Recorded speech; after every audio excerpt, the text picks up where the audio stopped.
Buffon bir umrlik orzusiga yaqin qolganida Krishtianu umidlarini chilparchin qilgan kun esingizdami? 2018-yil Chempionlar Ligasi chorak final bahsi Real Madrid-Yuventus birinchi o'yinda Real 3-0 ga yutgan, ammo Bernabeuda turinliklar ham 3 ta gol urib hisobni tenglashtirishgandi. 90+3-daqiqada Benatia jarima maydonida Vaskesga foul ishlatadi va hakam penalti belgilaydi.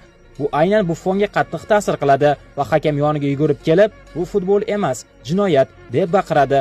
Hakam unga qizil ko'rsatdi. Krishtianu esa penaltida adashmadi va Realni keyingi bosqichga olib chiqdi. Ronaldo o'yindan keyin ajoyib gapni aytadi. Buffon haqiqiy afsona, lekin bunday vaziyatni hech kim, hatto men ham qabul qila olmas edim. So'ng Ronaldoning o'zi Yuventusga o'tdi va Buffon uni quchoq ochib kutib oldi. Real Madrid va Yuventus 23-oktyabr kuni yana to'qnash keladi. Jamoalarning bu safargi o'yini ham dahshatli tarzda o'tishi kutilmoqda. Bu o'yinni qotishlarsiz, sifatli, jonli efirda ko'rishni xohlasangiz, profil opisiyanisida ko'rsatilgan Telegram kanaliga obuna bo'lib qo'ying. Shuningdek, ushbu kanalda Real Madrid haqidagi eng so'nggi yangiliklarni ham birinchilardan bo'lib kuzatib borishingiz mumkin.